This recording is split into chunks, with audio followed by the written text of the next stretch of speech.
स्वतंत्र नहीं हूँ? क्या मैं भी एक प्रेरित नहीं हूँ? क्या मैंने हमारे प्रभु यीशु मसीह के दर्शन नहीं किए हैं? क्या तुम लोग प्रभु में मेरे ही कर्म का परिणाम नहीं हो? चाहे दूसरों के लिए मैं प्रेरित न भी हूँ, तो भी मैं तुम्हारे लिए तो प्रेरित ही हूँ, क्योंकि तुम एक ऐसी मोहर के समान हो जो प्रभु में मेरे प्रेरित होने को प्रमाणित करती है। वे लोग जो मेरी जांच करना चाहते हैं, उनके प्रति आत्मरक्षा में मेरा उत्तर यह है, क्या मुझे खाने पीने का अधिकार नहीं है? क्या मुझे यह अधिकार नहीं कि मैं अपनी विश्वासनी पत्नी को अपने साथ ले जाऊं, जैसा कि दूसरे प्रेरित प्रभु के बंधु और पतरस ने किया है? अथवा क्या बरनबास और मुझे ही अपनी आजीविका कमाने के लिए कोई काम करना चाहिए?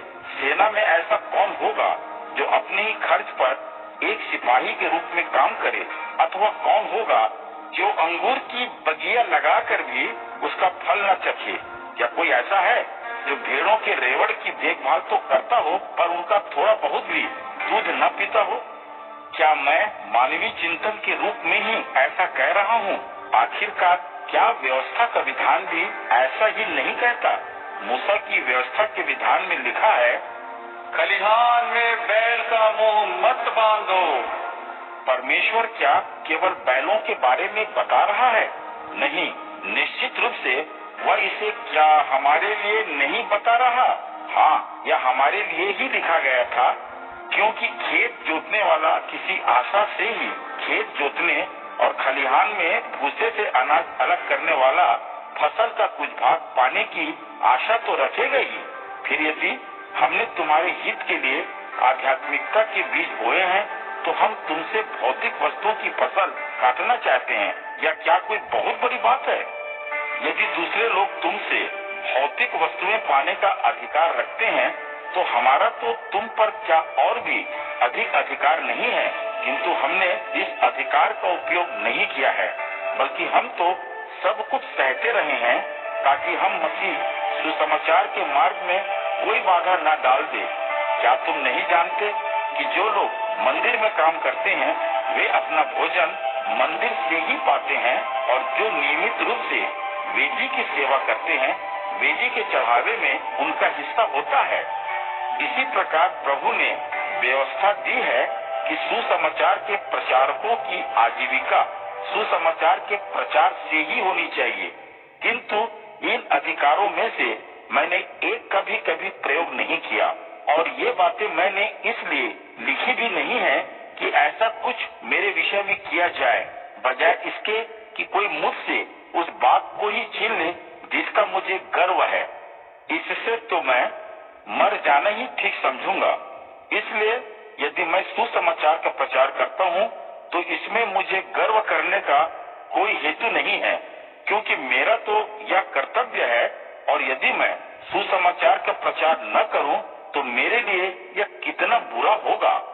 फिर यदि यह मैं अपनी इच्छा से करता हूँ, तो मैं इसका फल पाने योग्य हूँ।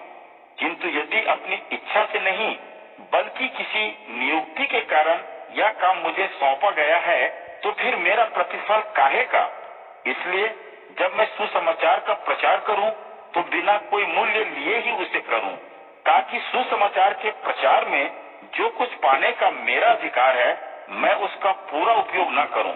यद्यपि मैं किसी भी व्यक्ति के बंधन में नहीं हूं, फिर भी मैंने स्वयं को आप सब का सेवक बना लिया है, ताकि मैं अधिकतर लोगों को जीत सकूं। यहूदियों के लिए मैं एक यहूदी जैसा बना, ताकि मैं यहूदियों को जीत सकूं। जो लोग व्यवस्था के विधान के अधीन हैं, उनके लिए मैं एक ऐसा व्यक्ति बना जो व्यवस्था के विधान के अधीन जैसा है, यद्यपि मैं स्वयं व्यवस्था के विधान के अधीन नहीं हूँ। यह मैंने इसलिए किया कि मैं व्यवस्था के विधान के अधीनों को जीत सकूं। मैं एक ऐसा व्यक्ति भी बना जो व्यवस्था के विधान को नहीं मानता, यद्यपि मैं परमेश्वर की व्यवस्था से रहित नहीं हूँ, बल्कि मसीह की व्यवस्था के अधीन हूँ, ताकि मैं जो व्यवस्था के विधान को नहीं मानते हैं उन्हें जीत सकूं। जो दुर्बल हैं उनके लिए मैं दुर्बल बना, ताकि मैं दुर्बलों को जीत सकूं।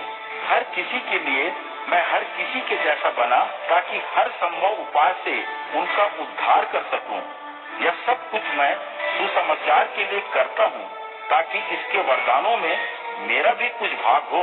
क्या तुम लोग यह नहीं जानते कि खेल के मैदान में दौड़ते तो सभी धावक हैं, किंतु पुरस्कार किसी एक को ही मिलता है। ऐसे दौड़ो कि जीत तुम्हारी ही हो। किसी खेल प्रतियोगिता में प्रत्येक प्रतियोगी को हर प्रकार का आत्म संयम करना होता है। वे एक नाशवान जयमाल से सम्मानित होने के लिए ऐसा करते हैं, किंतु हम तो एक अविनाशी मुकुट को पाने के लिए यह करते हैं। इस प्रकार मैं उस व्यक्ति के समान दौड़ता हूँ जिसके सामने एक लक्ष्य है। मैं हवा में मुक्के नहीं मारता, बल्कि मैं तो अपने शरीर को कठोर अनुशासन में तपाकर उसे अपने वश में करता हूँ, ताकि कहीं ऐसा ना हो जाए कि दूसरों को उपदेश देने के बाद परमेश्वर के द्वारा मैं ही व्यर्थ ठहरा दिया जाऊं।